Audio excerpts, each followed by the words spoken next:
Welcome to the deep dive. Today, you're getting a shortcut, really, to understanding a huge challenge in AI. We're talking about making those super powerful large language models, things like GPT, PaLM, way more efficient. Exactly. You shared this research paper, EfficientLLM, and, well, our mission is to unpack its key findings, figure out what it all means for AI's future, and maybe why you should care. Right.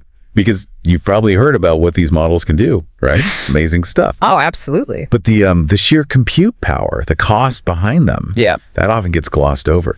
So this deep dive hopefully gives you a clearer picture of the cutting edge work being done to tackle those limits, get those aha moments without drowning in jargon. And EfficientLLM seems like the perfect source for that. It's this big benchmark study. Yeah, very comprehensive. Systematically looking at all sorts of techniques to boost efficiency across, 3 areas? Architecture, fine-tuning, and inference. That's right. Pre-training architecture, then adapting with fine-tuning, and finally, how they run, the inference part. And they even came up with new ways to measure efficiency, which seems important. Okay, let's dive in. Why is this efficiency thing such a hot topic right now? Well, the paper really lays it out. These LLMs, they're breakthroughs, no doubt, but the resource demands are just ballooning. Ballooning how? Think about training costs. GPT-3, estimates are in the millions of dollars just for cloud resources. Millions. Wow. Yeah. And Google's PaLM model, that needed thousands of specialized chips, TPUs, running for a long time. Okay. The core insight here is that these incredible advances have this increasingly massive price tag. It limits who can even build these things. Millions just for one training run? That's a huge barrier right there. But it's not just about building them initially, is it? No, not at all. Actually deploying them, using them at scale, that also costs a lot. Hardware, energy. Right, the ongoing costs. Exactly. And that has budget implications, sure, but it also means a pretty significant carbon footprint. I hadn't thought as much about the carbon side. Yeah, so the point for you is efficiency isn't just about saving cash. It's also about making AI, more sustainable. So financial and environmental reasons. Okay. Now, the paper also mentioned something interesting. It's actually hard to even measure efficiency improvements properly. Why is that? What's the difficulty? Yeah, it's tricky. The paper points out a few key challenges.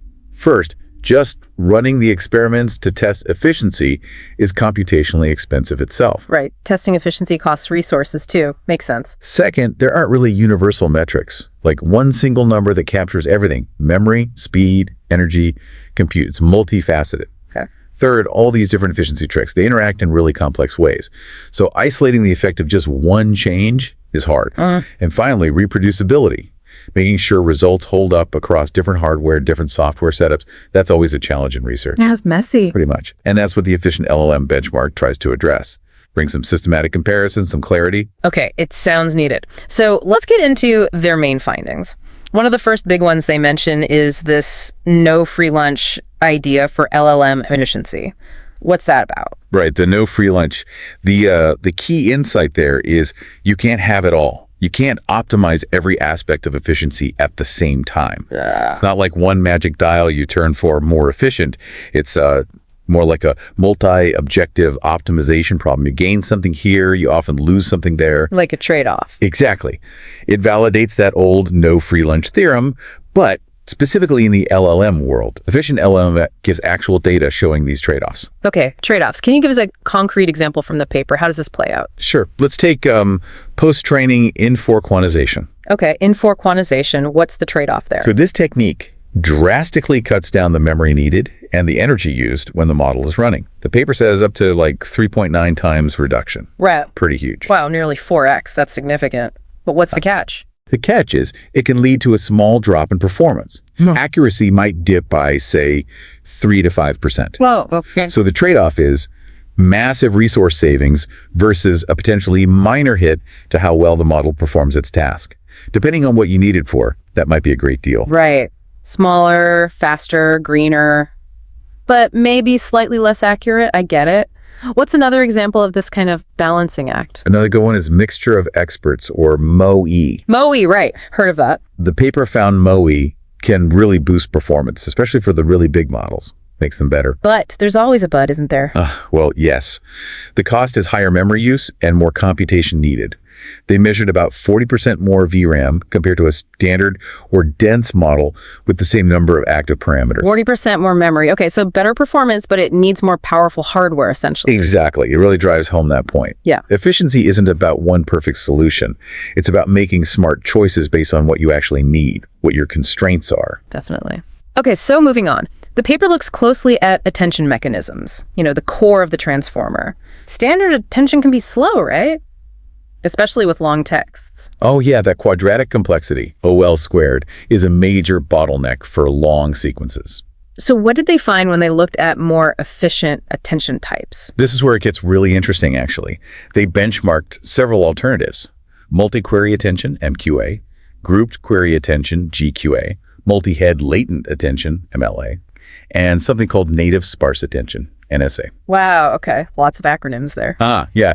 But the key takeaway, again, is that no single one is universally the best. It really depends on what resource you're trying to save or what performance goal you have. Okay, let's break them down then. MQA, multi-query attention. What's its main advantage? MQA is all about maximum efficiency, basically. Yeah. Lowest memory footprint, fastest speed in their tests. How does it do that? It shares the key and value projections across all the attention heads. Think of it like everyone in a team using the same reference notes instead of getting their own copies. Saves space, saves time. And the implication? This could be huge for getting powerful LLMs onto, like, your phone, or other devices where memory and power are really tight. A potential game changer for access. Okay, MQA for constrained devices. What about MLA? Multi-head latent attention. What's its angle? MLA's focus is more on maximizing the raw language quality. It aims for the lowest perplexity. Perplexity. That's like how surprised the model is by the next word. Lower is better. Exactly. Lower means generally a better language model. MLA achieves this by compressing that key value cache information into a smaller latent vector. So if top-tier language quality is absolutely #1 priority, MLA is maybe the way to go. It's definitely attractive in that scenario, yes, even if it uses slightly more resources than MQA. Quality first. Got it. Then there was NSA, native sparse attention. What was its specialty? NSA really excelled in energy efficiency. It used the least energy per token generated in their tests. Least energy. Okay, that's important. Very. Makes it ideal for situations where power is limited, battery devices, or just massive data centers trying to cut their electricity bills and environmental impact. It uses a sort of three-part strategy: compression, selecting important parts, and a sliding window. Makes sense. Crucial for sustainability. And the last one, GQA. Grouped query attention. GQA kind of hits a sweet spot, a balance.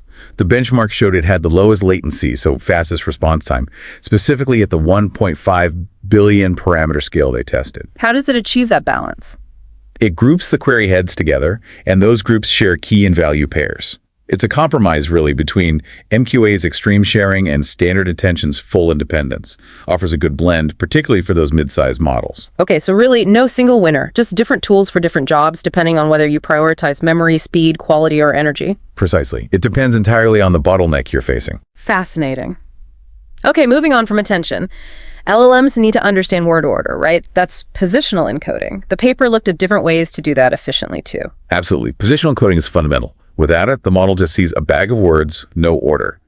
The study checked out several methods: rotary position embeddings, ROPE. ROPE, yeah, I've seen that one mentioned a lot. Also, absolute positional encoding, APE, a learnable version of APE, relative positional encoding, RPE, and even just no encoding as a baseline.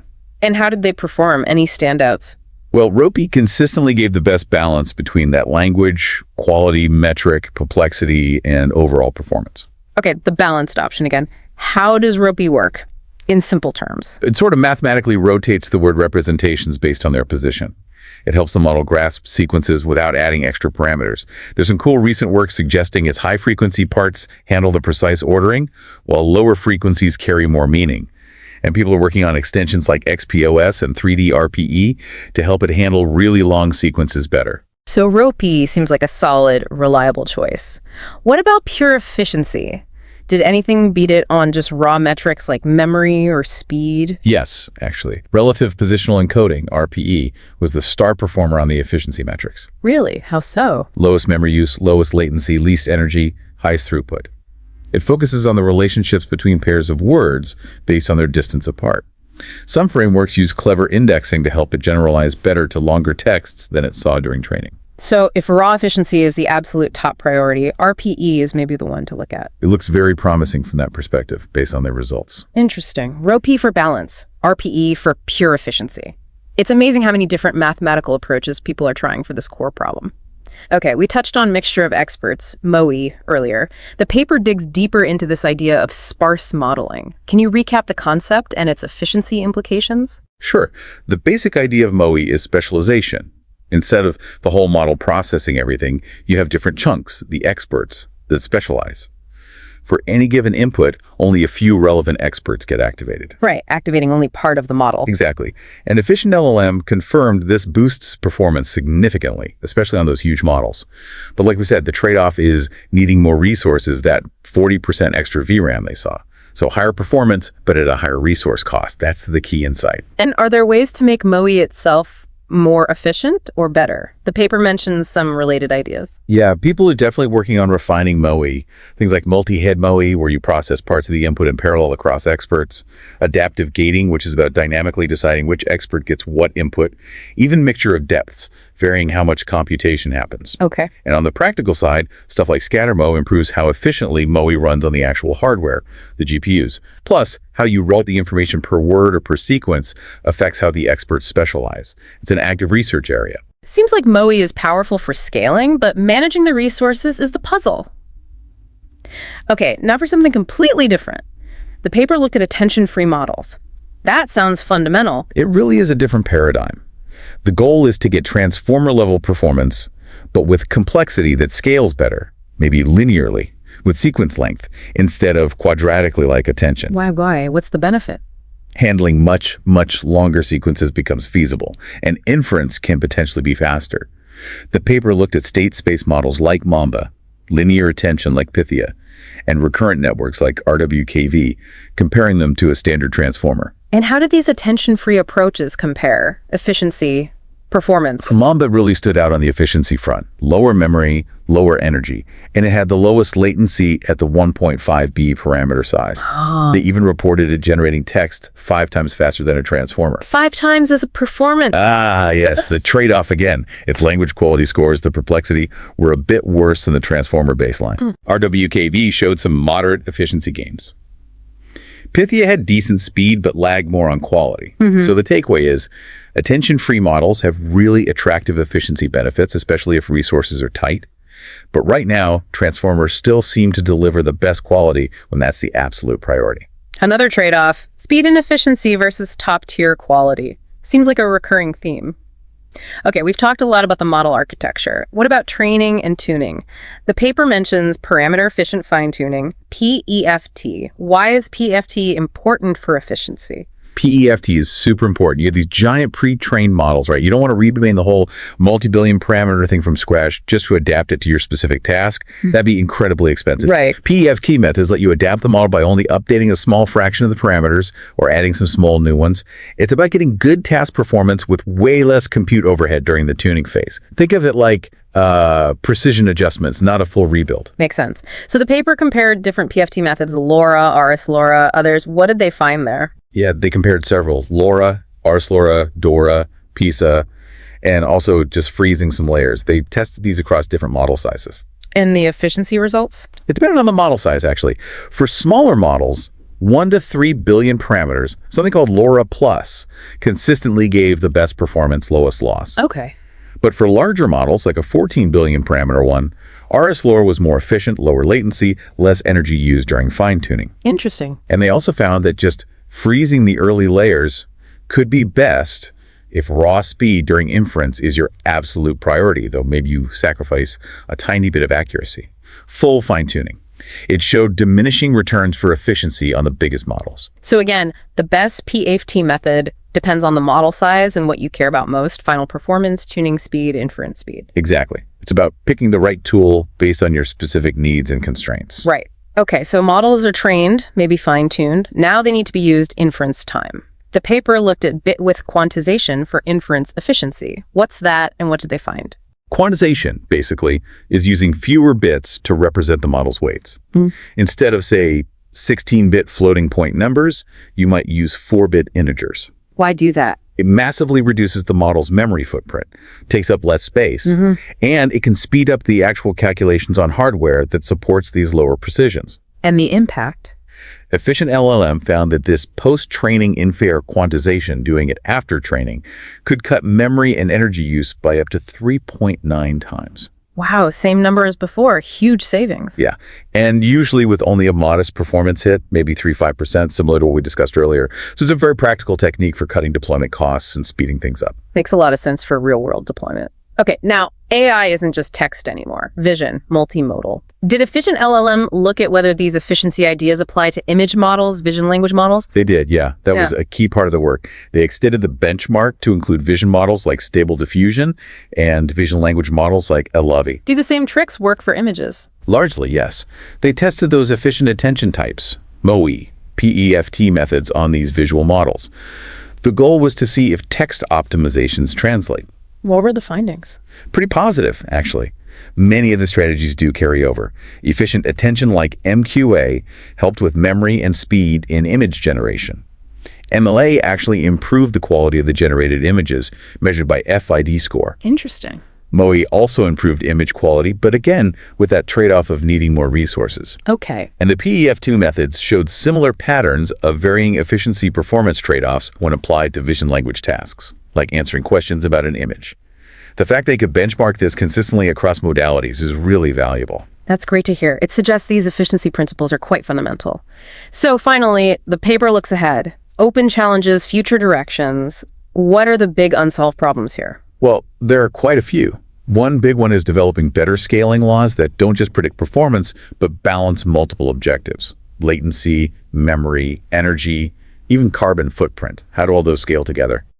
Multi-objective scaling laws. Tricky. Yeah. Another is optimizing those sparse MOE models, especially when you have hard memory limits.